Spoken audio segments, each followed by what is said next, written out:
Singapore is placed at a very strategic position where Asia and the West, both cultures actually merged in Singapore.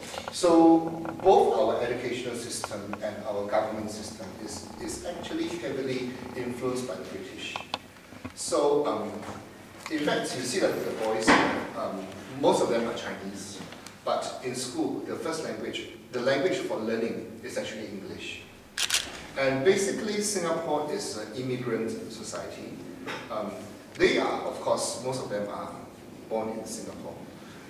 But for example, for myself, my brothers are all born either in Malaysia or China. My parents are from China, but I'm considered the second generation Singaporean when I'm actually born and grow up and educated in Singapore. So basically, Singapore is an immigrant society. We have about 70 to 75% are Chinese. Then we have some Malays, we have some Indians. These are the three main races in Singapore. And of course, we have some Eurasian, meaning the mixed blood. In our choir, we have one Indian boy. Right hand, please. We have one Malay boy. Where are you? And we have many Chinese boys. Yeah. And as such, our singing, our culture, actually, more of the influence are actually from the Western music. So we sing a lot of English songs, a lot of Latin and songs of different language. But at the same time, we try to always sing some of the Asian music, Asian composition. Singapore's choral music history actually is also very, very short. I mean, we are a very young country. The year that we go independent was 1965. So it's actually very, very young. And the initial part of the Singapore's choir culture was actually mainly the Chinese singing, the Chinese choir. Because that was where a lot of the older people, they're not my uncles and aunties, they are immigrants from China. And that singing, the songs, the repertoire is very much affected by Chinese. But from the 1970s onward, the influence of the Western music started to come in. So we started to sing the Renaissance composers, Palestrina. I think yesterday we heard a beautiful choir sing William Byrd, Gallus. And we started with all these very, very slowly. And in the late 1980s, to be precise, it's 1988, there's a very, very special thing that happened to Singapore music. Because we have a minister, a senior minister of state for education, Dr. Tay Eng Soon, and Dr. Tay believes in choir. He sings in the Methodist choir, so he believed in choral singing. He believed that choir is good for students. And he believes that if Singapore wants to go out to the world, one of the best ways is through choir.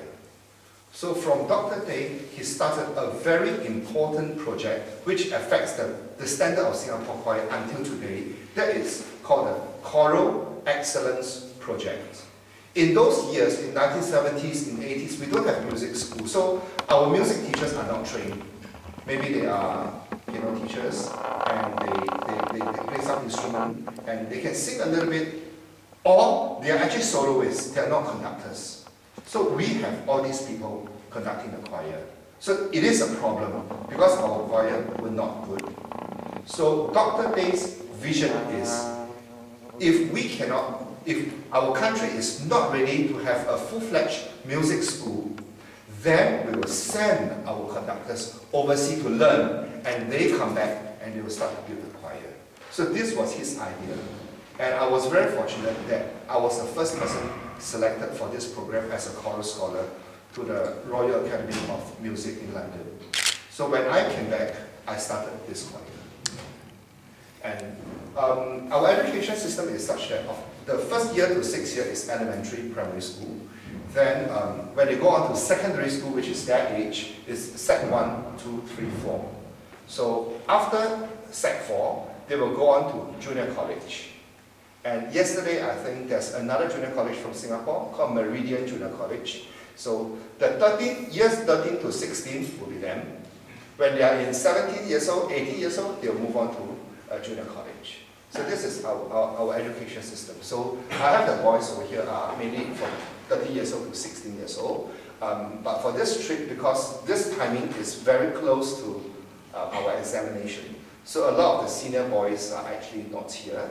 So I actually have quite young ones. Can I have all the Sec 1s, which is the 30 years old, put out your hands? The Sec 2s, the 14 years old, put out your hands? The Sec 3, 15 years old? The Sec 4s? I'm very thankful that I still have 2 Sec 4s to come with us, because I think an overseas trip is where the younger one will learn and they will grow. And for this choir, it's very interesting because when I first started the choir, I do TTBB for about 8 years. Then I realized more and more boys, when they come in, they still have the boy soprano voice. So in 1999, I start to gradually change the choir into SATB. Year 2000 is the year that all the repertoire is in SATB. And with the SATB singing, in fact, one of the year we went to Olomouc, and that year we went to Olomouc, it is still an SATB choir, because I still have boy soprano. Then, the life changed again. Towards the last 2-3 years, I realized, especially in this school, when the boys come into the school, their voice already broken. Or, they sing halfway, after 2 months, a soprano becomes a bass. And that is a headache, because our competition in Singapore is always in April. So when I have all the little sopranos coming in January, they and 3 months later, and what am I going to do? I'm going to die. So that's where we decided. Last year, we functioned the last time as the SATB choir, and this year we changed to TTBB again, back to where we were from. I think maybe because Victoria School is more of a sport school, so the boys are more active, they play football, everything, so they also grow a little bit faster. I have another boys choir. The boys don't like to play sports, they just read. So their soprano go all the way to 15 years old, 16 years old, and they're still soprano. So I'm fine with that. Yeah, but they grow a little bit faster, and which is fine. I think boys need to play. Yeah. But in singing, I try to still keep, especially in warm-up exercise, I try to still keep their singing the soprano voice. So they are able to handle 2 kinds of voice at all times. And I find that this actually helps a lot in resonance, especially in pitching. So later on we'll try a little bit. Now when we come to our usual choir training, I believe that the first and the most important thing is actually the breath control. So I would like to just share some of the, I'm sure you do the same thing.